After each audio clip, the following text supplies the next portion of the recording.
मनोवैज्ञानिक परीक्षण। आइए आज हम इस पर विचार करते हैं कि ये मनोवैज्ञानिक परीक्षण क्या है। मनोवैज्ञानिक में पहला शब्द आया हुआ है मन। तो आखिर ये मन क्या है और इसको हम कैसे व्याख्यायित करते हैं। मन से आशय आज की परिस्थितियों में ब्रेन फंक्शनिंग से लिया जाता है और ब्रेन फंक्शनिंग मस्तिष्क के कार्य जो भी हैं वह सारे के सारे इस दायरे में आ जाते हैं। हमारी यहाँ पर विषय वस्तु है कि मनोवैज्ञानिक परीक्षणों से आशय क्या है। आइए पहले हम इस पर विचार करते हैं। बोलचाल की भाषा में सामान्यतः मनोवैज्ञानिक परीक्षण व्यक्ति के व्यावहारिक अध्ययन का वह साधन है जो उसके प्रति निर्णय लेने एवं उसे समझने में सहायक होता है।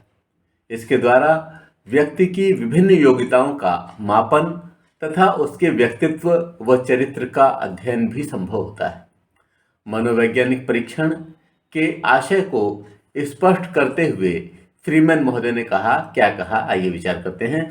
ए psychological test is a standard instrument designed to measure objectively one और more aspects of a total personality by means of other behaviour. अब देखिए कि इन्होंने बिल्कुल साफ साफ कहा कि ये स्टैंडर्डाइज्ड इंस्ट्रूमेंट है, यानी कि इसे अगर इसी तरह की स्थितियां हैं, इसी तरह के लोग हैं तो इसको दोबारा से इस्तेमाल कर सकते हैं। ये स्टैंडर्ड है। आशय क्या हुआ कि मनोवैज्ञानिक परीक्षण वह मानकीकृत यंत्र है जो समस्त व्यक्तित्व के एक पक्ष या अधिक पहलुओं का मापन शाब्दिक या अशाब्दिक अनुक्रियाओं या अन्य किसी प्रकार के व्यवहार के माध्यम से करता है। तो फ्रीमैन महोदय का अपना विचार है, लेकिन इस मनोवैज्ञानिक परीक्षण में हम बहुत सारी योग्यताओं का मापन कर सकते हैं और किसी भी तरह का व्यावहारिक अध्ययन किया जा सकता है। इसके आधार पर निर्णय लिए जा सकते हैं। आइए अब हम विचार करते हैं कि मनोवैज्ञानिक शब्दकोश इस संदर्भ में क्या कहता है। मनोवैज्ञानिक शब्दकोश के अनुसार, डिक्शनरी ऑफ साइकोलॉजिकल टर्म्स के अनुसार, मनोवैज्ञानिक परीक्षण मानकीकृत एवं नियंत्रित स्थितियों का वह विन्यास है जो व्यक्ति से अनुक्रिया प्राप्त करने हेतु उसके सम्मुख पेश किया जाता है, जिससे वह पर्यावरण की मांगों के अनुकूल प्रतिनिधित्व व्यवहार का चयन कर सके। इससे भी स्पष्ट हो रहा है कि एक ऐसा सेट है जो कि जिस पर प्रतिक्रिया करके हम ये चेक कर सकते हैं कि उस संदर्भ में उसकी राय क्या है। एक और बड़े विद्वान एनास्टेसी महोदय क्या कहते हैं, आइए इस पर विचार करते हैं।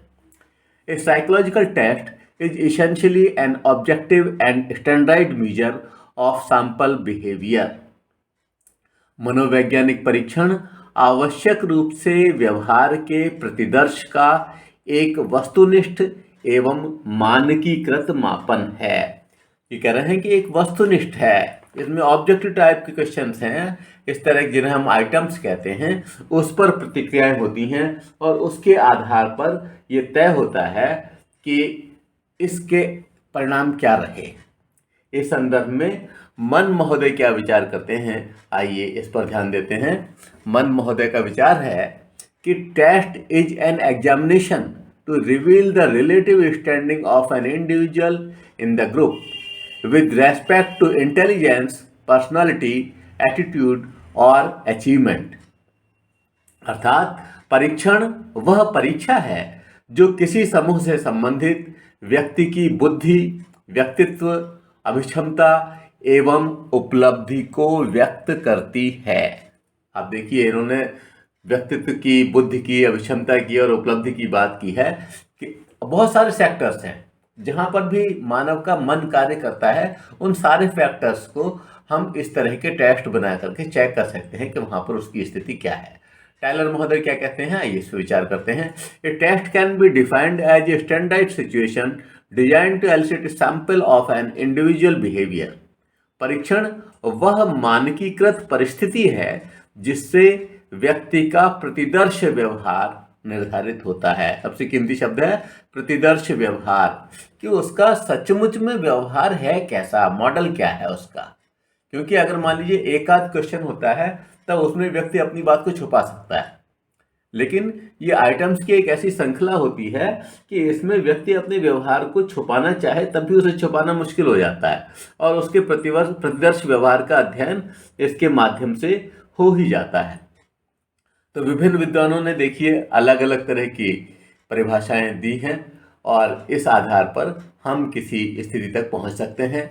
तो उक्त परिभाषाओं के आलोक में कहा जा सकता है कि मनोवैज्ञानिक परीक्षण वह वस्तुनिष्ठ एवं मानकीकृत साधन है जिसके द्वारा संपूर्ण व्यवहार के विभिन्न मनोवैज्ञानिक पहलुओं जैसे योग्यताओं, क्षमताओं, उपलब्धियों, रुचियों एवं व्यक्तित्व विशेषताओं का परिमाणात्मक एवं गुणात्मक अध्ययन होता है।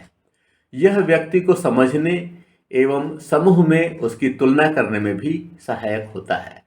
मुख्य बात क्या है कि परिमाणात्मक एवं गुणात्मक अध्ययन इसके माध्यम से संभव है, और यह ही हमारी आवश्यकता है कि किस परिमाण में कौन से तत्व, कौन से विचार, कौन से भाव मौजूद हैं, और उसका गुणात्मक अध्ययन करके हम पता कर सकते हैं कि हाँ, हमें किस तरह की आवश्यकता है, कैसे नैदानिक उपाय दिए जाए, कौन सी दिशा दी जाए, किस तरह के ग्रुप को किस तरह की व्यवस्था से जोड़ा जाए। यह सब इसके द्वारा संभव होता है।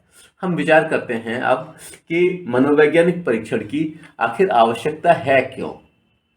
मनोवैज्ञानिक परीक्षण की आवश्यकता क्यों? कालचक्र अविरल गति से चलता हुआ जहां मानव के विकास के विविध सोपान रच रहा था, वहीं वैयक्तिक भिन्नताओं के जटिल स्वरूप का महत्व भी स्थापित होने लगा। 19वीं शताब्दी के प्रारंभ में जैसे जैसे गाल्टन, कैटिल आदि प्रवृत्ति मनोवैज्ञानिकों का ध्यान वैयक्तिक भिन्नताओं के स्वरूप एवं इनकी उत्पत्ति, विभिन्न समस्याओं के अध्ययन की ओर अग्रसर हुआ, वैयक्तिक विभिन्नताओं के उद्गम से ही मनोवैज्ञानिक परीक्षण की आवश्यकता महसूस की जाने लगी। जो अध्यापक है वह भी देखते हैं कि क्लास में सारे विद्यार्थी एक जैसे नहीं हैं, और सबके साथ हम एक जैसा बिहेव करते हैं। इससे ये महसूस होता है कि जो तेज विद्यार्थी है उसके साथ न्याय नहीं हो रहा है, क्योंकि हम एक औसत मान करके वहाँ पर अध्ययन करवा रहे होते हैं। तो आवश्यकता इस बात की है कि टेस्ट के माध्यम से उनके ग्रुप बना लिए जाएं, और वहाँ पर उसी तरह की प्रतिक्रिया, उसी तरह की अनुक्रिया दी जाए जिससे कि अधिगम और अधिक प्रभावी हो सके। इसलिए हमें इसकी आवश्यकता महसूस हुई मनोवैज्ञानिक परीक्षण की। और ये किस तरह से स्थापित हो गई, देखिए कि व्यक्तियों के मानसिक स्तर, व्यक्तित्व के गुणों, योग्यताओं, क्षमताओं, रुचियों, उपलब्धियों एवं जीवन के विविध पहलुओं में असमानताएं झलकने लगीं। फलस्वरूप समायोजन की समस्या का स्वरूप विकृत होने लगा। इन विभिन्नताओं के जटिल स्वरूप को समझने व नैदानिक उपाय पर विचार करने हेतु मनोवैज्ञानिक परीक्षणों की आवश्यकता की महत्ता स्थापित हो गई। आप देखिए, बिल्कुल ये स्थापित हो गया कि मनोवैज्ञानिक परीक्षण बहुत अधिक आवश्यक है। बहुत लंबे समय तक हमने देखा कि जो हमारे डीफ एंड डम्ब स्टूडेंट्स थे और जो सामान्य स्टूडेंट्स थे, हम सबको एक साथ पढ़ाते थे। अब भला बताइए, जिस तक हमारा संप्रेषण ही नहीं हो रहा है वो किस तरह से उस पर अनुक्रिया कर सकता है। तो इन परीक्षणों के माध्यम से स्पष्ट हुआ कि नहीं, अलग अलग परिक्षेत्र के विद्यार्थियों को अलग अलग ग्रुप में रखा जाए, एक सामान्य मानसिक स्तर रखने वाले विद्यार्थियों को एक तरफ रखा जाए, और जो डीफ एंड डम्ब के लिए अलग कॉलेजेस खोले जाएं। इसी तरह से बहुत सारे सेक्टर्स में हमने इनके लिए अलग अलग व्यवस्थाएं देने की जो व्यवस्थाएं बनाई हैं, उन सब का आधार कहीं ये हमारे मनोवैज्ञानिक परीक्षण रहे हैं, और इसीलिए इसकी आवश्यकता हमें महसूस होती है। मनोवैज्ञानिक परीक्षण हम करते तो हैं, लेकिन कुछ भ्रांतियां पैदा हो गई हैं कि परीक्षण और प्रयोग में क्या डिफरेंस है।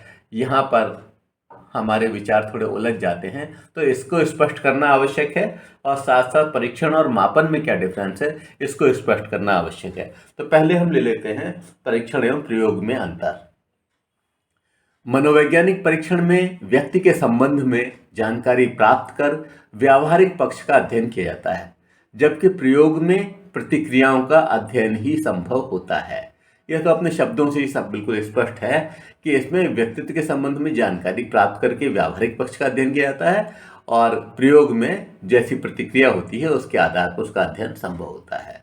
दूसरी बात, बुद्धि, रुचि, अभिक्षमता, उपलब्धि आदि मनोवैज्ञानिक पहलुओं का अध्ययन मनोवैज्ञानिक परीक्षण के द्वारा होता है, जबकि प्रयोग में स्वतंत्र चर के घटाने एवं बढ़ाने के प्रभाव का अध्ययन करते हैं। कीमती है और प्रयोगों के हिसाब से बहुत महत्वपूर्ण है।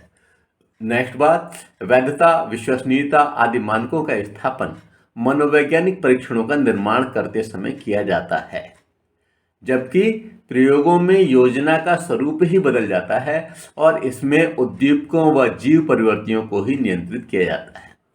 जो वैलिडिटी है या रिलायबिलिटी है, इसकी स्थापना हम मनोवैज्ञानिक परीक्षण बनाते हुए करते हैं। इसलिए जब भी आप उसका मैनुअल देखते हैं तो उस पर लिखा होता है कि इसकी रिलायबिलिटी इतनी है, वैलिडिटी इतनी है। और इससे हम खरीदते वक्त, जब हम किसी चर के संबंध में कई मैनुअल्स उपलब्ध हैं, कई टेस्ट उपलब्ध हैं, तो हम देखते हैं कि जिसकी विश्वसनीयता अधिक है हम उसको लेते हैं, कारण कि उसे हम इसका इस्तेमाल कर सकते हैं और वो ज़्यादा विश्वसनीय है। अगली बात, परीक्षणों की तुलना में प्रयोगों का क्षेत्र व्यापक होता है। परीक्षण उन्हीं लोगों के लिए उपयुक्त होता है जिन पर उनका मानकीकरण होता है। जो परीक्षण जिसके लिए बनाया गया है, जिस पर हमने उसे स्टैंडर्ड किया गया है, उसी तरह का ग्रुप है, उस पर अप्लाई करेंगे तो वो ज़्यादा महत्वपूर्ण होगा। यह निश्चित रूप से सही है, इसीलिए कहा गया कि परीक्षणों की तुलना में प्रयोगों का क्षेत्र व्यापक होता है। अगली बात, मनोवैज्ञानिक परीक्षणों में भाषा का प्रयोग होने से यह केवल भाषा का ज्ञान रखने वालों के लिए ही उपयुक्त है, जबकि मनोवैज्ञानिक प्रयोग प्रत्येक परिस्थिति में क्रियान्वित किए जाने योग्य हैं। बड़ी साफ सी बात है कि जो भी हमारे टेस्ट होते हैं वो लिखित रूप में होते हैं, चाहे वो अंग्रेजी में बना हो, हिंदी में बना हो या और देशों में अलग अलग भाषाओं में बना हो, लेकिन उस टेस्ट को जब हम किसी से कहेंगे कि इसकी अपनी प्रतिक्रिया व्यक्त करो, तो कम से कम उस भाषा का ज्ञान उसको होगा, तभी तो वह व्यक्त कर पाएगा। इसलिए ही कहा गया कि भाषा का ज्ञान रखने वालों के लिए ही मनोवैज्ञानिक परीक्षण उपयुक्त है और बाकी लोगों के लिए इसका फायदा नहीं होगा। अगर हमने किसी इलिटरेट को पढ़ा दिया तो वह उसको प्रतिक्रिया नहीं कर पाएगा। आइए अब हम विचार करते हैं परीक्षण और मापन में क्या अंतर है। परीक्षण का क्षेत्र संकुचित होता है, जबकि मापन का प्रयोग व्यापक रूप से किया जाता है। हम दैनिक बोलचाल में जो कुछ भी कर रहे होते हैं, कहीं पर भी कोई भी बात कहें तो उसमें आप देखिए मापन छिपा हुआ होता है। जैसे दूध वाले से 1 लीटर दूध देना, कपड़े वाले से हमारी कमीज में कितना कपड़ा लगेगा, यहाँ हर जगह हम मापन कर रहे हैं और उस मापन के आधार पर ही हम निर्णय ले रहे हैं। और परीक्षण का क्षेत्र संकेत है, एक सेट बना हुआ है और उसको हम अप्लाई कर रहे हैं। अगर मान लीजिए वो वकीलों के ऊपर अध्ययन के लिए है तो केवल वकीलों पर ही उसे अप्लाई कर सकते हैं, जबकि मापन में चाहे वकील साहब हों, चाहे गुरुजी हों, कोई भी हो, अगर कपड़ा लेने जाएंगे तो वहाँ मापन के लिए एक जैसी व्यवस्था है। दूसरी बात, परीक्षण का प्रयोग स्वयं उपकरण के रूप में किया जाता है, जबकि मापन में मानसिक एवं भौतिक दोनों प्रकार के उपकरणों की आवश्यकता होती है। यहाँ परीक्षण तो खुद अपने आप में ही एक टूल है।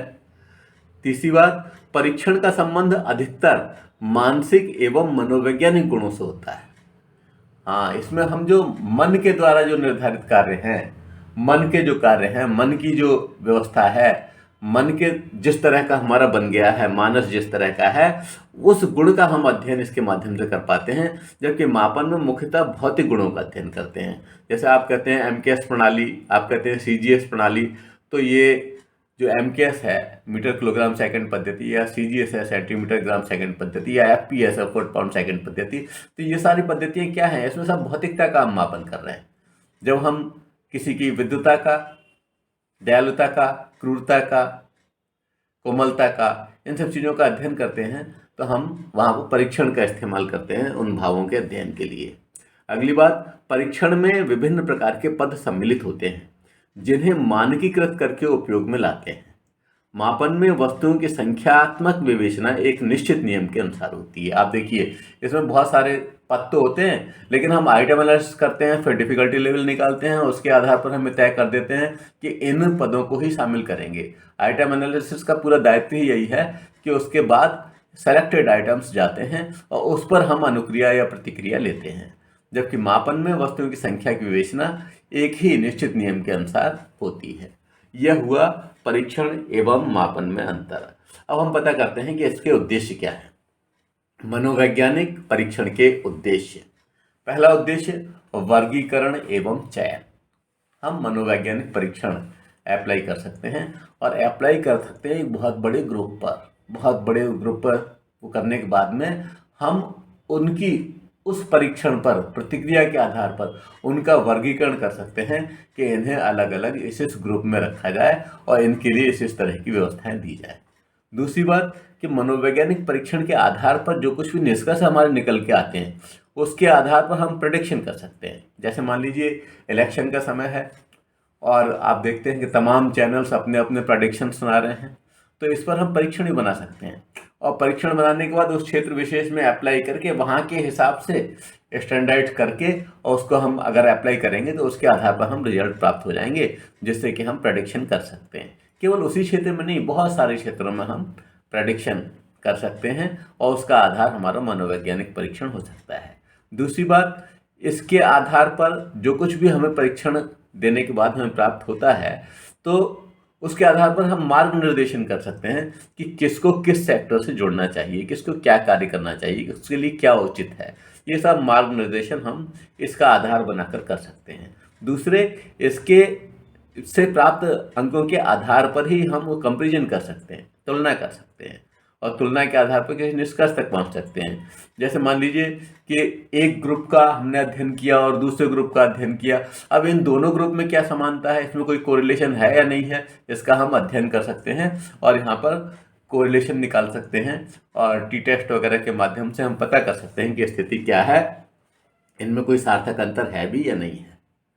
अगली बात, इसके हम निदान, तुलना करने के बाद में हम विचार करते हैं निदान पर कि जो प्रॉब्लम है उसका क्या डायग्नोस्टिक अप्रोच रहेगी, हमारी क्या नैदानिक उपाय रहेंगे, ये हम उस परीक्षण के आधार पर पता करते हैं। क्योंकि जब तक समस्या ही पता नहीं चलेगी तब तक उसके समाधान के उपाय नहीं किए जा सकते और परीक्षण जो है हमें वहाँ तक पहुँचा देते हैं और इसके आधार पर फिर हम निदान करते हैं।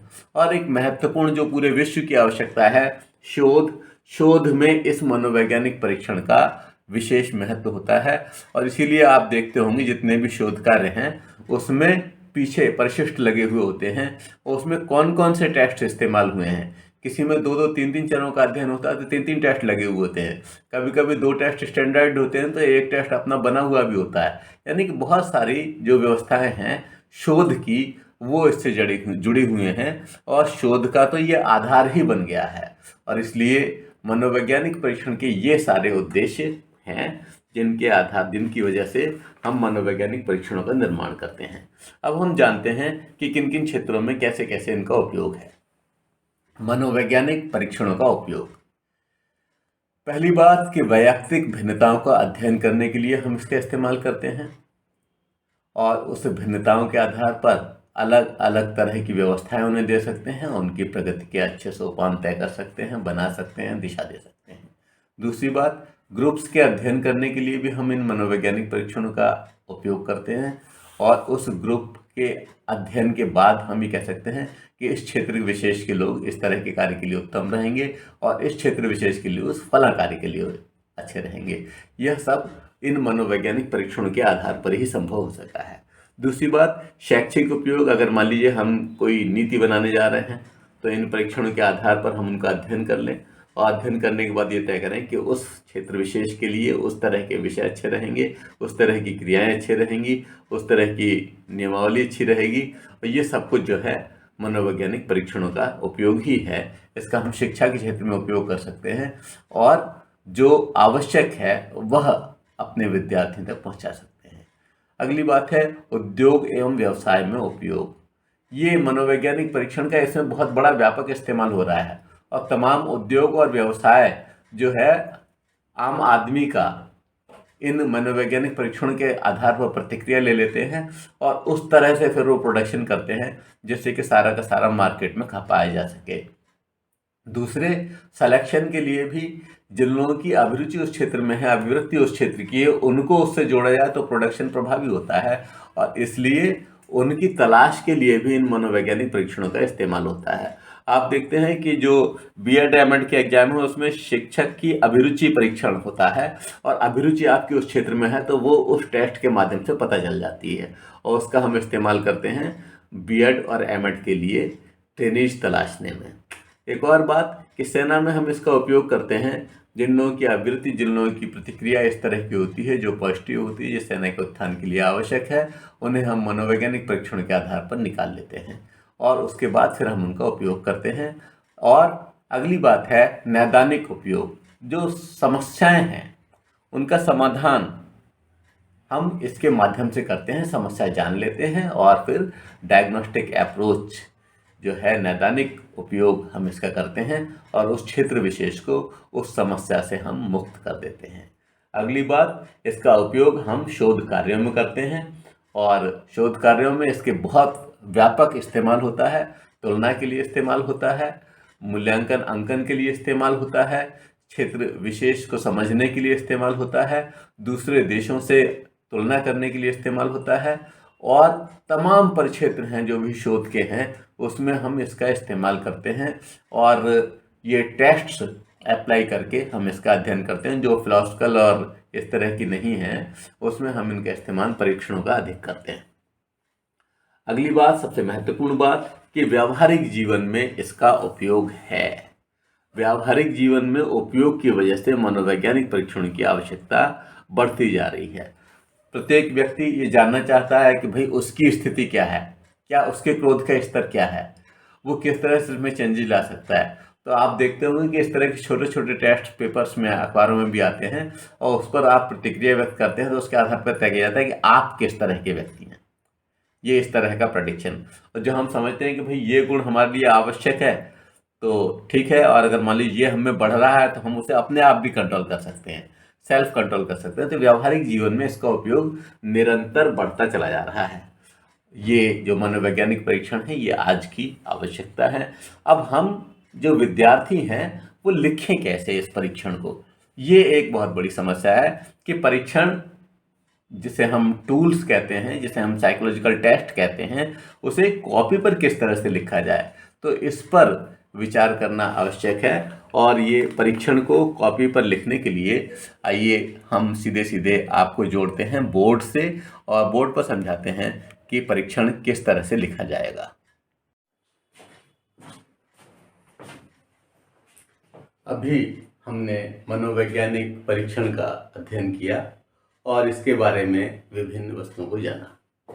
लिखा कैसे जाता है इस पर विचार करना है, और इस पर विचार करने के लिए सबसे पहले मनोवैज्ञानिक परीक्षण होता क्या है इसको मैं आपको दिखा दूं, और ये किस तरह से थीसिस में या पीएचडी में यूज होता है वह दिखाता हूं। और आप ये देखिए, ये मेरे हाथ में एक पीएचडी है और इस पीएचडी में उसको मनोवैज्ञानिक परीक्षण को किस तरह से यूज किया जाता है और कैसा इस्तेमाल होता है। ये इसमें लगा हुआ है एक टेस्ट जिसे कि हम मनोवैज्ञानिक परीक्षण कहते हैं। ये एक टेस्ट है, ये देखिए एक ये सेल्फ मेड टेस्ट है और इसमें ये एक और टेस्ट लगा हुआ है, यानी कि इस पीएचडी में 3 साइकोलॉजिकल टेस्ट इस्तेमाल हुए हैं, 3 मनोवैज्ञानिक परीक्षण इस्तेमाल हुए हैं और इसके आधार पर हम जो है इसका अध्ययन करेंगे। ये जो लिखा हुआ है, जैसे मान लीजिए TJSS लिखा हुआ है, तो टीचर्स जॉब सेटिस्फैक्शन स्केल, इस तरह से इसको नाम दिया जाता है और यही इस परीक्षण का नाम होता है। तो आइए हम विचार करते हैं कि इसको हम कॉपी पर किस तरह से स्थान देंगे। तो सबसे पहले तो हम लिखते हैं परीक्षण क्रमांक। अगर मान लीजिए आपके कोर्स में 5 परीक्षण हैं तो यहाँ पर 1 2 3 4 5 इस तरह से जो है ये आता रहेगा। दूसरी बात, परीक्षण का नाम, परीक्षण का उसका नाम क्या है, वो जो अभी मैंने आपको टेस्ट दिखाया था उसका नाम क्या है। जैसे एक TJSS था, टीचर्स जॉब सेटिस्फैक्शन स्केल, तो इसी तरह से आपके पास जो भी टेस्ट होंगे, जिस परीक्षण को आप कर रहे होंगे, उसका नाम आपको देना है। दूसरी बात कि लिखी जाएगी उसकी प्रस्तावना। प्रस्तावना में उस टेस्ट विशेष के बारे में बात होती है। वहां पर अगर मान लीजिए एक चर इस्तेमाल हो रहा है और वो चर मान लीजिए क्रिएटिविटी है, सृजनात्मकता है, तो प्रस्तावना हमारी सृजनात्मकता से जुड़ी हुई होगी।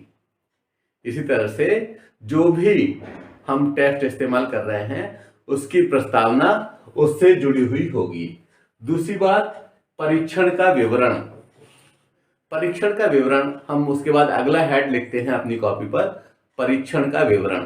परीक्षण के विवरण में हम क्या क्या देते हैं? परीक्षण के विवरण में हम देते हैं उसकी रिलायबिलिटी, उसकी वैलिडिटी, उसमें कितने आइटम्स हैं, यानी कि कितने पद हैं जिस पर की प्रतिक्रिया की जानी है, और किसने उसको बनाया है, उसका नाम भी देते हैं कि ये हमने इनका स्टैंडर्ड टेस्ट इस्तेमाल किया है, और ये सब परीक्षण के विवरण में दिया जाता है। दूसरी बात, परीक्षण का उसका उद्देश्य क्या है?